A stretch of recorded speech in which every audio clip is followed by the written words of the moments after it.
नमस्कार दोस्तों, स्वागत है आपका वोकुस किचन में। और आज हम बनाने वाले हैं मटर पनीर, जिसमें हम मटर को पीस कर डालेंगे।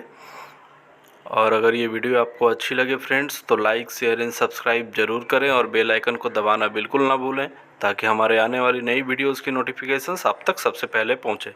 बनाना शुरू करते हैं मटर पनीर।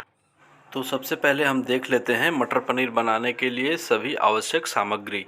इसमें हमने 250 ग्राम पनीर, 1 कप मटर, एक मीडियम साइज़ का टमाटर, एक मीडियम साइज़ का प्याज, 8 से 10 लहसुन की कलियां, एक आधा इंच का टुकड़ा अदरक, 6 से 7 हरी मिर्च, 2 लाल सूखी मिर्च, 1 तेज़पत्ता, हाफ टेबल स्पून जीरा, 1 टुकड़ा दालचीनी, 4 से 5 काली मिर्च, 2 हरी इलायची और 3 लौंग की कलियां ले लेते हैं।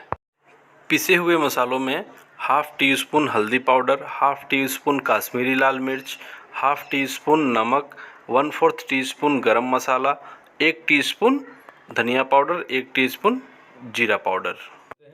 एक मिक्सी का जार लेंगे, उसमें टमाटर को बड़े टुकड़ों में काट देते हैं, प्याज को भी बड़े टुकड़ों में काट देंगे, लहसुन, अदरक और मिर्च को एक साथ पीस लेते हैं। ये हमने टमाटर, प्याज, अदरक, लहसुन और हरी मिर्च का पेस्ट तैयार कर लिया है। और अब उसी जार में 1 कप मटर लेंगे, साथ में ऐड करेंगे थोड़ा सा पानी और इसे दरदरा पीसकर तैयार कर लेते हैं। ये हमने मटर का पेस्ट तैयार कर लिया है। इसे बिल्कुल बारीक ना पीसें, थोड़ा दरदरा ही रहने दें। एक कढ़ाई लेंगे, गैस पर रख देंगे और इसमें 3 से 4 टेबल स्पून सरसों का तेल डालेंगे। जब तक तेल गर्म हो रहा है तब तक हम पनीर को छोटे टुकड़ों में काट लेते हैं। पनीर को आप अपने हिसाब से बड़े या छोटे टुकड़ों में काट सकते हैं। मैंने इन्हें छोटे छोटे क्यूब्स में काट लिया है। तेल अच्छे से गर्म हो चुका है और अब पनीर को फ्राई कर लेंगे। पनीर को हम फ्राई करेंगे मीडियम टू हाई फ्लेम पर। इन्हें दोनों तरफ से हल्का गोल्डन ब्राउन होने तक फ्राई कर लेते हैं। पनीर जब एक तरफ से इस तरह से लाल फ्राई हो जाए तो दूसरी तरफ भी पलट कर उसे अच्छे से फ्राई कर लें, बिल्कुल इस तरह एकदम गोल्डन ब्राउन होने तक। और ये पनीर अच्छे से फ्राई हो चुके हैं, इन्हें हम एक प्लेट में निकाल लेते हैं।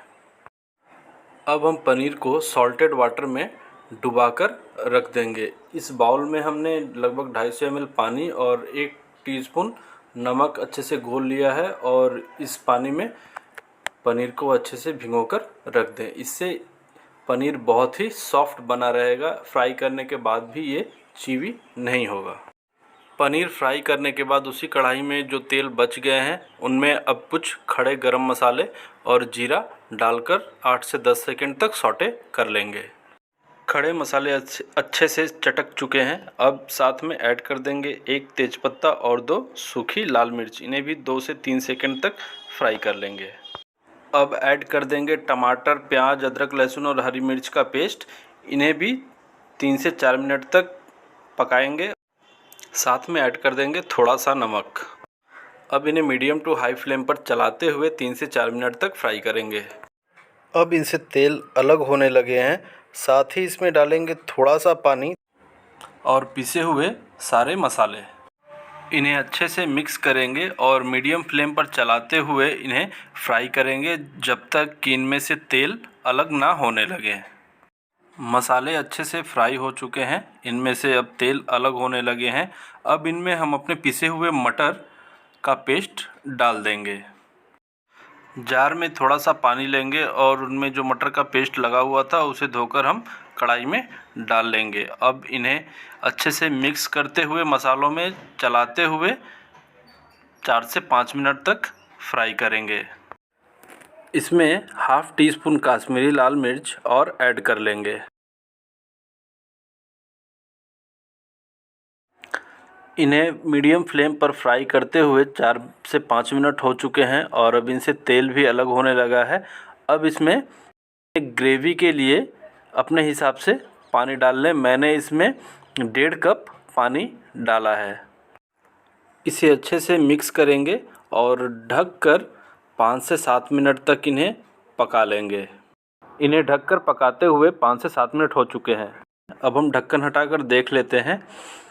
इनमें अच्छे से तेल ऊपर आ चुका है, यानी ग्रेवी अच्छे से पक चुकी है और अब हम अपने सारे फ्राइड किए हुए पनीर जो हमने सॉल्टेड वाटर में डिप करके रखे थे वो ग्रेवी में ऐड कर देंगे। इन्हें चलाते हुए अच्छे से मिक्स करेंगे और ढककर कम से कम 3 मिनट के लिए पकने देंगे। पनीर ऐड करने के बाद इन्हें ढककर हमने 3 मिनट और पका लिया है और ये पककर तैयार हो चुके हैं।